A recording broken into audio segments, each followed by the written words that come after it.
everyone. Well, welcome to Connection. Connection, a talk show where we bring you in the living room of the four corners of the globe. Please to visit more living room, like and subscribe to Connection.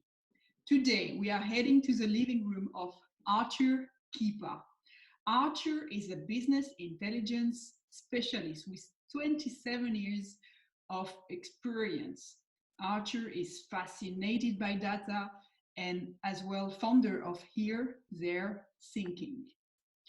Arthur partner's life is Aida Sabri, founder of Gift a Dream Foundation. When Arthur is not supporting the foundation with the edition of promotional videos for the Gift a Dream Foundation, he's either on his bike or running, and as well he loves watching bicycle racing. So please welcome Arthur Kippa. Thank you, Belitis. Here, how are you doing? Thank you. I haven't had an introduction like that before. Thank you. You're most welcome. So, Arthur, where are you right now? Where are you quarantined? Melbourne, Australia. Okay, great. And where are you? Who are you quarantined with? I'm quarantined with my wife, Aida Sabri. Wow, good. So far, so good. So far, so good for the to be always together 24 hours now. And yeah. And so, well, tell us more about yourself. Well, I've been in IT since the late 80s, early 90s. I'm fascinated by data. I love IT. You mean information technology? Information technology, yeah, computing. I'm fascinated by data, and I'm a self-confessed data geek. So I like sourcing data off the internet and just analyzing it, basically. So it makes it my job and my hobbies are aligned. I also enjoy cycling and running. I was an average athlete in high school. Used to run fun runs and marathons and a few ultra marathons when I was young, and then I progressed to the bicycles. So yeah, I always enjoyed those two sports. There was a period where I didn't do those sports and put on the kilograms, but now I've rediscovered it again, and it feels great to be able to push yourself and exercise. Yes, for sure. Exercise is important to maintain shape and continue on what we want to do. And actually, like, how are you impacted by COVID? How are you improving during this period? Is there some new skills or habits you are developing? Well, with a lot more time to ourselves and no set 6, 7, 8 a.m. starts, I'm probably going to bed a little bit later, waking up a little bit later, and just changing around the hours of my day. But I make sure that at least every second day I'm out on a run or a bike ride to keep fit. But in terms of new habits, just doing that regularly. Something that I haven't done before is sit down and do self-reflection. Oh, okay. So think. So thinking about. Do you journal, or it's really on the mind and? Mainly on the mind. Some days I do journal, but yeah, just a reflection. Even when I'm walking and running, I'm just thinking about various things that I normally don't think about. Normally it's thinking about work and other tasks. So it's a different type of a mindset. Other skills that I've been trying to learn is social media. It's a fascinating. It's busy. It's complicated. It's time consuming. So we're doing that, Ada and I, for our charity, just trying to get the message out there.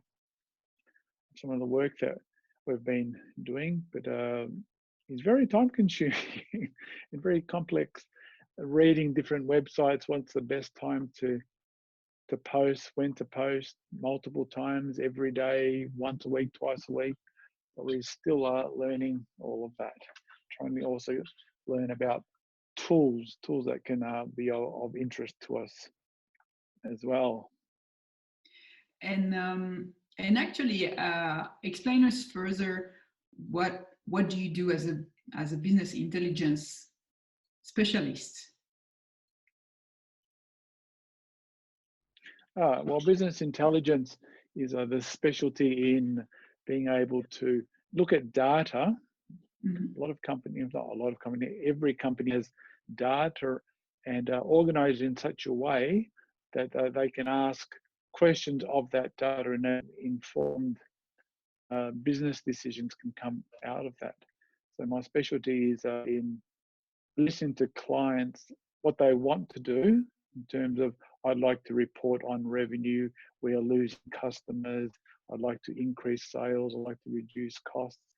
And then by listening to their requirements, I come up with a plan to look at the data that they currently have in their computer system. So without computer systems, business intelligence makes it very, very difficult to obtain that information. So organizing the information in such a way that it's, well, I try to get it automated. So at midnight, every night, that most of my clients, they will actually look at what did they do yesterday, grab the data, put it into what they call a database or a data warehouse. And then in the morning, they will actually have all the reports about what happened yesterday, month to date, week to date, year to date. So setting up the reports in such a way that it provides value to them at a micro level, so on a daily basis or over multiple years. I've had clients running the same reports I built for them to 17 years ago, some of my clients. Same reports, a daily sales report. So what happened yesterday? So it must work. If they kept it so long, your reports must work. Yeah, the reports do work. There's systems that go into obtain the data. So they haven't really changed their back end IT systems that much. But the disadvantage there is that they don't upgrade to the latest software or latest version of the software. However, they're happy with their 17-year-old reports because it provides exactly what they require. And so actually, anything fancy, go ahead. Yeah. There you go. And actually, how did you end up working in business intelligence, which is now called data analytics? Yeah, data analytics is the new common name, but when I started back in the early 90s, the way that I got into it is I was a Microsoft Excel guru. Pivot tables were the best way to look at a lot of data and summarize it onto one screen. And as a natural progression to that, I was introduced to a company called Cognos. And Cognos had a very fantastic reporting tools way ahead of the market at the time. So I was able to then use these Cognos tools after getting trained and certified on them, and be able to look at company data. In fact, it doesn't have to be company data; it could be any type of data, and present to the customers their information, and they find nuggets of gold that they didn't actually even realize it was in their business. So finding these hidden relationships lost amongst millions and millions of rows of data that they didn't even think about. And actually, yeah, do you have any anecdotes or story about business intelligence you have learned through your experience? Yeah, I've got plenty of stories, plenty of incidents where they just are weird. The weirdest one was I did some work for a local council here once, and one of their KPIs, their monthly KPIs, is how many positive and how many negative news articles were there about the council. So there was someone there reading the newspaper as part of their job to say, oh, that's 1, 2, 3, 4 positive news articles about us this week or this month. And then that would be typed into a database. I've also got stories where, actually not stories, this actually happened, where I was analysing car breakdowns for an organisation. Mm-hmm. And one particular model of car, which I won't name, they actually had a large amount of car failures, and they were battery failures. So we were able to, through the report that I brought up, identify that all these cars that broke down was because of the battery, and there was one manufacturer, one supplier of the battery. So they were faulty batteries that had actually been delivered to this car manufacturer. So they're able to claim money or get a refund back from the battery company. Other ones which I found absolutely fascinating is in greeting cards. So happy birthday cards, get well cards, congratulations cards. But in terms of recording, you would think that they sold a happy birthday card and that's the end of the sale. But the data analytics, the information behind that is that they actually recorded whether the birthday cards were on the top shelf, the middle shelf, or the bottom shelf. Were they near the doorway or away from the doorway? Was it in aisle 1, aisle 2, aisle 3? So I'm thinking they're just birthday cards being sold, but the data warehouse capturing all this information was absolutely ginormous. And I never thought that you would care about where you put the cards, but they actually have a system, and you get more revenue when a certain card is on a certain shelf near the doorway or away from the doorway. That was very, very eye-opening. Yeah, that's very other one. Yes, that's very interesting how you, through the data you accumulate, you can make them talk and tell a story that you didn't know about if you had the information split. But once you put them all together, they talk. They share a story with you. They do. Yeah, and when I inquired about that, they actually didn't realize that until years into the project, that it was very important where you actually placed the goods. I also found out that companies that supply soft drink, that they give more discounts to the supermarket if they place their product in the middle shelf where it's nice and easy to obtain. So they use that shelf space as advertising rather than just giving the discount. So very fascinating retail, very, very fascinating. Other ones was where I heard, this actually happened at the start of my business intelligence career, where in a boardroom, they actually displayed for a big sporting manufacturer a list of all the sports gear that they sold, and they broke it up by the male and the female markets. And the consultant back from Cognos at that time that asked, oh, by the way, you've actually got zero revenue in this female sport there, and that was a $30 million market that was uncovered during a presentation the following year. So it goes from 0 to 30 million the following year because, oh, by the way, we don't sell female sporting goods in this particular sport. I can't remember the sport, but that was amazing. And so then, so, as I said, nuggets of gold into information. They found it's just data. It's actually data. It's data at the end of the day. Yes, but put together, they make more gem and more diamonds. And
And actually, like, yeah, is there, do you have a list of important impacts of COVID-19 where data analytics was key and Yeah, can well, help? what I'm finding with my clients at the moment that they seem to be impacted commonly amongst the revenue and cash flow. So yes, they've seen a drop in their revenue. The other ones is looking at their stock levels. So are they holding enough stock for the demand? And they're looking at, you know, if we were to require some more stock, would our current suppliers be able to deliver on time? So should I take these orders from customers? Because if I can't deliver it for 4 weeks or 5 weeks or 2 months, maybe that's a bad thing for my business. Perhaps I should take that off, or maybe I should be sourcing the same product from another supplier. So I have to be looking around. They are also grappling with a reduction in the demand for their products and services as well because of the uncertainty of what COVID has done. So training, as an example, has really dropped off because it's not a high essential service as compared to food, as an example. So that's what I've actually been able to see, or speaking to my clients. So they're being forced to think about their stock and their cash flow, because if they don't have the cash flow behind them, it's just a matter of days, weeks, months before they must close business because they cannot pay their bills, or they'll be insolvent. So this is where data analytics, business intelligence allows them to see exactly where they're at today, where they were a week ago, a month ago, a quarter ago, and see that impact. The other part of data analytics, which I don't specialize in, is in doing, you know, mathematical extrapolation. So that's more into statistics and the like, and that's just another specialist field. So being able to do forecasts, I tend to concentrate in the areas of reporting on what's happened, not what will happen. So I will tell you, this is what happened up to midnight last night, for example. This is what's happened into the last 2 hours of the business, into the call center. Yes, the goal is to base the strategy of tomorrow based on today facts. True. Well, the good thing about business intelligence is that it provides information, but businesses need to build their strategy in a nice, clean, ordered way. For example, number one, they must have clean data, trusted data. As an example, you go to the cash register and you've just sold, let's say, a packet of dishwashing liquid, for example. Now, was that dishwashing liquid discounted or not? So was it sold at $15 or was it sold at $13.50, which includes the discount? So little bits of information like that are important. So when management look at the revenue, was the revenue $15 or $13.50? And then the $1.50 difference, that goes to do towards marketing or commissions or discount. So it's another way of breaking up the same $15 into what they call different buckets. And that's got to be very, very clear and precise and agreed upon. If you don't agree upon that, it makes it very difficult to understand what the real true picture is. So in terms of business intelligence, it starts with nice, clean, trusted data. So once you have the trusted data, then you can go to the next level. I'm interested in analyzing product spend, or I might be interested in looking at the number of patients that have gone into theatre for operations. I may want to analyze data relating to how much ice cream do we sell on hot days versus on cold days, winter versus summer. I might want to look at my stock levels of, let's say, potato chips in January versus October. Is there a difference? And suppliers and the like. So the second part of the business intelligence cycle is being able to spend the time analyzing that trusted data that I was talking about before. So I call it the single version of the truth. So single version means that if it says $15, it's $15, or is it $13.50? So all those business rules need to be applied the same way consistently. And that's where a lot of businesses I've seen end up failing, that they're actually reporting on incorrect data. It's still roughly correct, but it's not exactly correct.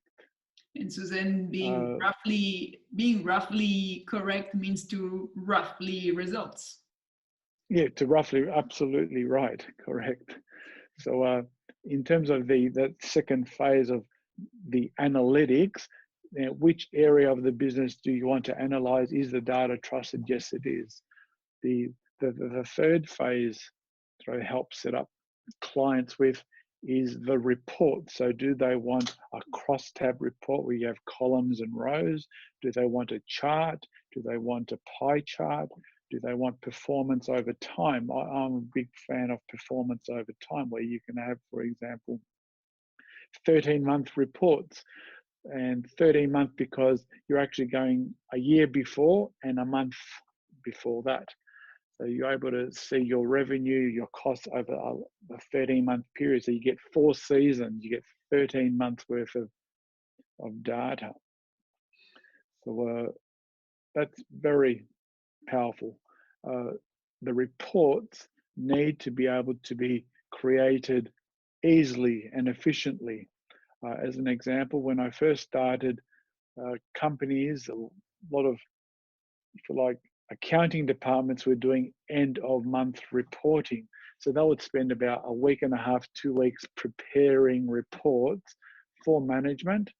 And that was a lot of number crunching in Excel. And what's actually happened now, that you can actually get all that monthly reporting down to daily reporting. So all that effort previously of 1.5, 2 weeks worth of work can be done automatically. So you can ask questions, what happened yesterday?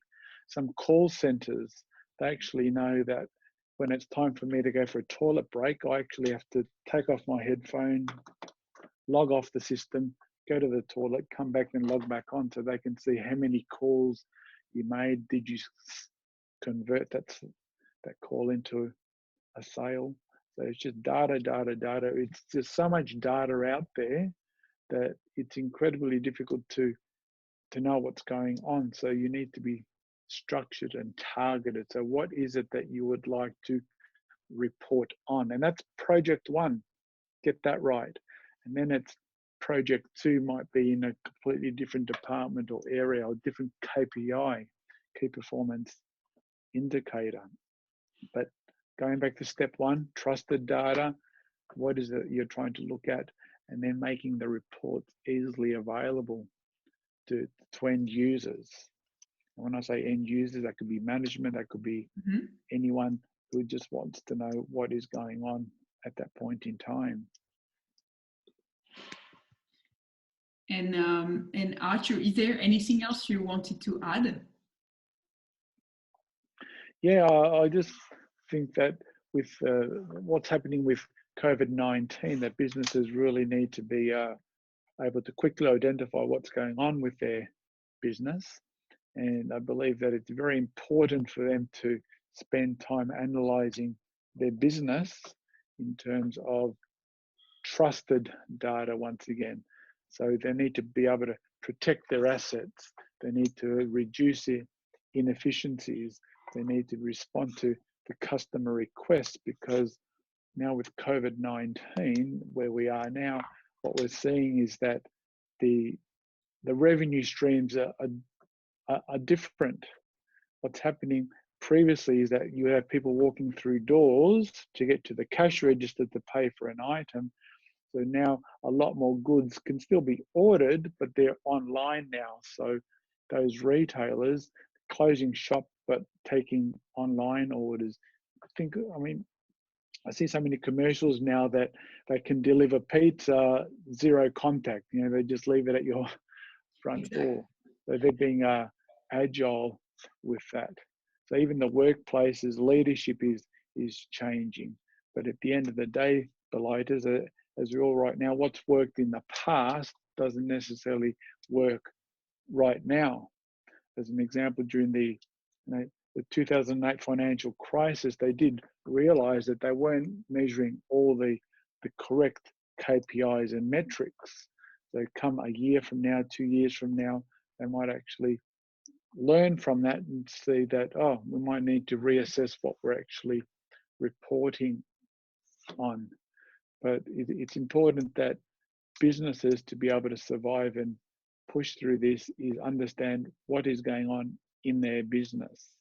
Because if you don't have that trusted data, that single version of the truth, then you cannot make correct predictions or business decisions to improve your business.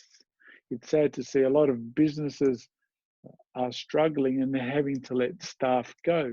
No money coming in means they can't pay their staff. So that's an absolute huge impact. I just heard from the neighbour here today that what they're doing now is people in IT departments, this is for a furniture removalist, that what they're doing is now driving trucks, IT people, because there's not a huge demand in that business. They said, well, if you want to keep your job, you need to help us move furniture. So they're going from IT sitting on the desk into moving furniture. And that's just the neighbor just telling me that. Yeah, and it says well about yes.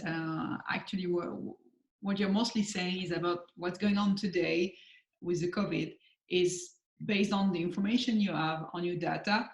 What is the storytelling and what's the opportunity that is opportunity that is drawing from this data? Correct. And when you have business intelligence set up in your organization, it makes it a lot easier for you to say, all right, where are we at? What's happened this week versus last week? What do we need to change? Can we actually not put off our staff, but we need revenue in? So you're getting all these key metrics coming through, being reported on accurately, correctly. So that's what I specialize in, helping businesses be able to obtain that information and present it to themselves, to management, on a, if possible, ongoing automated basis. But I've been specializing in what they call Cognos software, IBM Cognos software, for these 27 years. But even businesses, if they don't have a business intelligence software purchase, because there are other competitors out there with different products, something as simple as Microsoft Excel. And most laptop computers, PCs, will have Microsoft Excel. If you know how to organize that data, you can get a lot of insight out of that boring row by row by row information.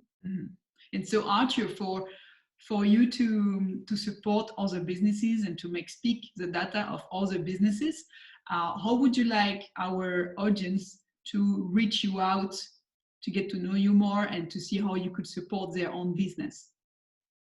Well, they can actually contact me through the business. So I'll give you the email address, which is arthur@HereThereThinking.com.au. I can send an email. We'll attach it on the comment. Great.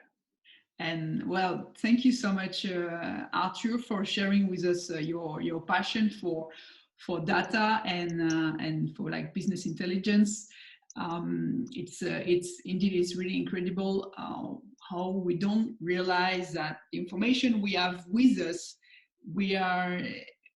if we don't make use of it, if we don't connect it with each other, we are actually sitting like the goose on gold. And so that's why your job is super important. Your work is super important to make data speak and to see where we can find opportunity. And so thank you again, Arthur, for coming into Connection. And well, for everyone, I invite you please to subscribe to Connection, like it, share it, And this was Connection with Arthur Kippa. Thank you very much, Arthur. Thank you. Yeah. Thank you very much, Belitis. Thanks for your channel. Appreciate it. You're We most all do. welcome. Thank you, everyone. Have a great week ahead.